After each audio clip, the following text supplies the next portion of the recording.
ପିଲାମାନେ ଆଜି ଏଜୁକେସନର ୟୁନିଟ୍ 1 ସବୁ 2 ମାର୍କିଆ 3 ମାର୍କିଆ क्वेश्चन डिस्कसन करबा। तो वीडियो को लाइक और सब्सक्राइब कर दिंतु। तो फास्ट क्वेश्चन श्री अरविंद शिक्षा जेकोसी दुईटी लक्ष्य लेख। उत्तर श्री अरविंद शिक्षार दुईटी लक्ष्य है। पॉइंट 1 शिक्षा उद्देश्य होची पुरातन आध्यात्मिक ज्ञान सहित आधुनिक मनुष्य को परिचित कराई ताको आध्यात्मिक चेतना उद्वेक कराइबा। दिनर प्रत्येक दिग तथा दर्शन साहित्य कला विज्ञान आदि दिगरे आध्यात्मिक चेतना प्रभाव सृष्टि करवा। ऋषंक 2 नंबर क्वेश्चन ऋषंक जेकोसी दुईटी शिक्षादान प्रणाली देख। ऋषंक शिक्षादान प्रणाली है कार्यभित्तिक शिक्षण प्रत्येक अनुभूति खेल माध्यम शिक्षण।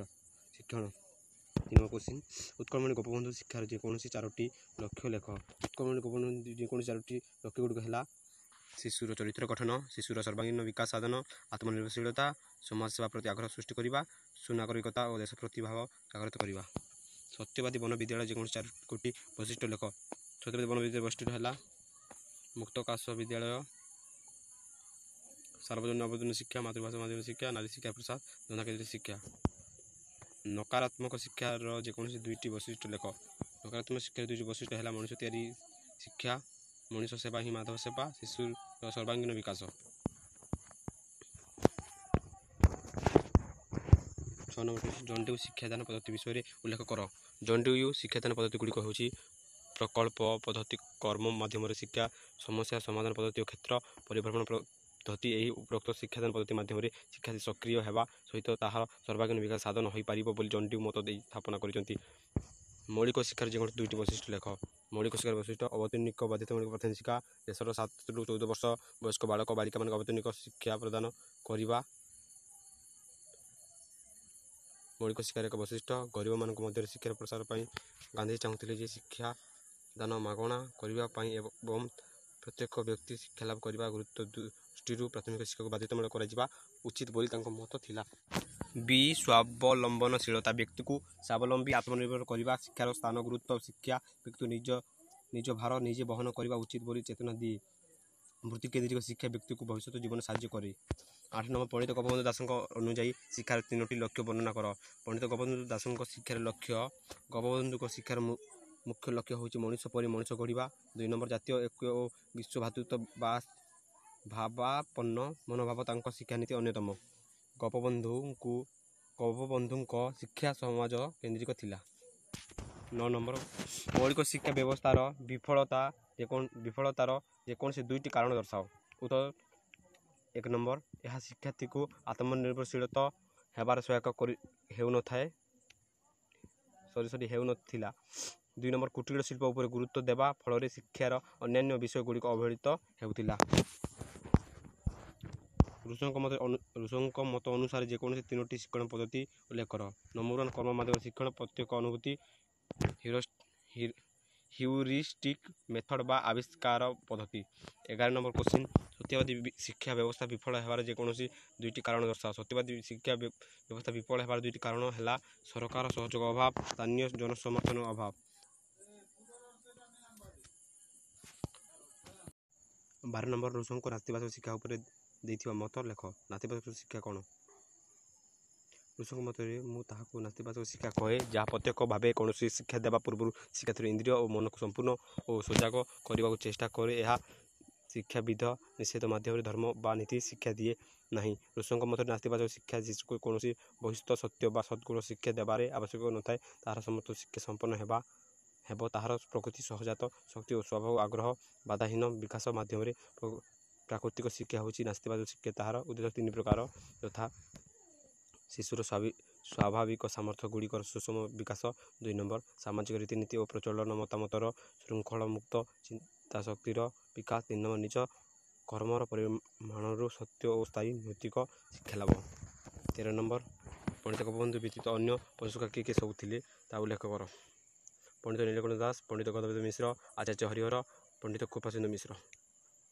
प्रकृति फेरी जा स्लोगान अर्थ कौन?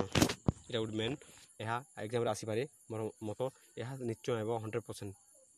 ऋषंक मत मनुष्य निजर बुद्धि ज्ञान और उद्भावन शक्ति द्वारा निजर अधपतन दिगरे मार्ग प्रस्तुत करने सहित कृत्रिम सभ्यता सृष्टि करिछि। मनुष्य आधुनिक स्पर्श सुख समृद्धि को ଡାକି ଆଣିବା ବଦଳରେ ଦୁଃଖ, ଅଶାନ୍ତି, ଅଧପତନକୁ ସ୍ୱାଗତ କରିଛି। ବାସ୍ତବରେ ପ୍ରାଚୀନ ପ୍ରାକୃତିକ ମନୁଷ୍ୟ ପରବର୍ତ୍ତୀ ଯୁଗର ତଥା କଥିତ ସଭ୍ୟ ମନୁଷ୍ୟ ତୁଳନାରେ ଅନେକ ମାର୍ଜିତ ଓ ଭଲ ଥିଲା। କଳା, ବିଜ୍ଞାନ, ବାଣିଜ୍ୟ ଯେତିକି ମାତ୍ରାରେ ଅଗ୍ରଗତି, ମନୁଷ୍ୟ ମନ ବୁଦ୍ଧି ସେତିକି ମାତ୍ରାରେ କଳୁଷିତ, ଚିକିତ ଓ ଭୟରେ ତଥା ଖରାପ ହେବାକୁ ଲାଗିଛି। ଏହା ଦୃଷ୍ଟିକୋଣରୁ ରୁଷୋ ପ୍ରକୃତିକୁ ଫେରିଚାଲ ସ୍ଲୋଗାନ ଦେଇଛନ୍ତି। 15 ନମ୍ବର ଶିଶୁର ଶିକ୍ଷାରେ ମାତୃଭାଷାକୁ ଗାନ୍ଧିଜୀ କାହିଁକି ଗୁରୁତ୍ୱ ଦେଇଛନ୍ତି ବର୍ଣ୍ଣନା କର। ଶିଶୁର ଶିକ୍ଷା ମାତୃଭାଷାକୁ ଗାନ୍ଧିଜୀ ଗୁରୁତ୍ୱ ଦେଇଛନ୍ତି କାରଣ ସର୍ବଦା କହୁଛନ୍ତି ଯେ ପ୍ରତ୍ୟେକ ଶିକ୍ଷାକୁ ମାତୃଭାଷା ମାଧ୍ୟମରେ ଶିକ୍ଷା ଦିଆଯିବା ଆବଶ୍ୟକ। ଏହା ଦେଶପ୍ରେମ ଓ ଜାତୀୟତା ବୃଦ୍ଧି କରେ। ଏହାଦ୍ୱାରା ଅନ୍ୟକୁ ବୁଝିବା ଓ ବୁଝାଇବା ସହଜ ହୋଇଥାଏ। ଅରବିନ୍ଦ ଅନୁସାରେ ଶିକ୍ଷା ପଦ୍ଧତି ଗୁଡ଼ିକ ଲେଖ। ଉତ୍ତର, ଶିକ୍ଷାକୁ ପୂର୍ଣ୍ଣ ରୂପେ ଦେବାକୁ ଉତ୍ତମ ଓ ପ୍ରୟୋଜନୀୟ ଶିକ୍ଷା ପଦ୍ଧତି ହେବା ଉଚିତ। ଶ୍ରୀ ଅରବିନ୍ଦଙ୍କ ମତରେ ଶିକ୍ଷାଦାନ ପ୍ରଣାଳୀକୁ 3 ଭାଗରେ ବିଭକ୍ତ କରାଯାଇଛି। ସେଗୁଡ଼ିକ ହେଲା ଶିକ୍ଷାଦାନ ପ୍ରଣାଳୀ। ପ୍ରଥମ ମୌଳିକ ନୀତି ହେଉଛି କୌଣସି ଶିକ୍ଷା ଦିଆଯାଇ ପାରିବ ନାହିଁ। 2 ନମ୍ବର ଶିକ୍ଷାଦାନ ପ୍ରଣାଳୀ। ଦ୍ୱିତୀୟ ମୌଳିକ ନୀତି ହେଉଛି ମନର ବିକାଶ ନିମିତ୍ତ ସେ ମନରେ ପରାମର୍ଶ ନେବା ଆବଶ୍ୟକ। 3 ନମ୍ବର ଶିକ୍ଷାଦାନ ପ୍ରଣାଳୀ। ତୃତୀୟ ମୌଳିକ ନୀତି ହେଉଛି ଅଜ୍ଞାତରୁ ଅଜ୍ଞାତ ଅଗ୍ରସର ଦେବା। 17 ନମ୍ବର ଗୋପବନ୍ଧୁଙ୍କ ସତ୍ୟବାଦୀ ବ୍ୟବସ୍ଥାରେ ଛାତ୍ର ଜୀବନର 3ଟି ବୈଶିଷ୍ଟ୍ୟ ଉପସ୍ଥାପନ କର ବା ଉଲ୍ଲେଖ କର। ସମାଜସେବା, ଉତ୍ତମ ଚରିତ୍ର ଗଠନ, 3 ସ୍ୱାଧୀନ ଚିନ୍ତାଧାରା ବିକାଶ ସାଧନ। 18 ନମ୍ବର କୋଶ୍ଚିନ୍ ରୁଷୋଙ୍କ ମତରେ ପ୍ରକୃତିକୁ ତ୍ରିବିଧ ଅର୍ଥ ବୁଝାଅ। ଉତ୍ତର, ନମ୍ବର 1 ପଏଣ୍ଟ ମନୋବୈଜ୍ଞାନିକ ପ୍ରକୃତି ଶିକ୍ଷାର୍ଥୀ ବ୍ୟକ୍ତିର କହିଲେ ତା'ର ଆବେଗ, ଗ୍ରାହକ, ଅଭିରୁଚି, ଚରିତ୍ର, ଶକ୍ତି, ସାମର୍ଥ୍ୟ ପ୍ରକୃତିକୁ ବୁଝାଏ। ଏହା ଅନ୍ତ ପ୍ରକୃତି କୁହାଯାଏ। ଅନ୍ତ ପ୍ରକୃତି ଦୃଷ୍ଟିରୁ ପ୍ରତ୍ୟେକ ବ୍ୟକ୍ତି ଅନନ୍ୟ, ଅସାଧାରଣ ଓ ସ୍ୱତନ୍ତ୍ର। ଶିଶୁର ଏହି ଅନ୍ତ ପ୍ରକୃତି ସହ ପରିଚିତ ହେବା ଏବଂ ତାକୁ ହୃଦୟଙ୍ଗମ କରି ଶିକ୍ଷାଦାନ କରିବା ଉଚିତ।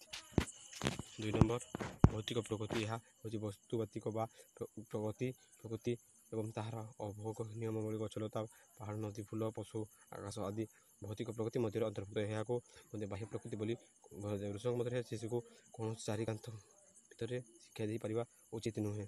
ଏହାଦ୍ୱାରା ତାକୁ ସୁଷମ ବିକାଶ ହୋଇପାରିବ।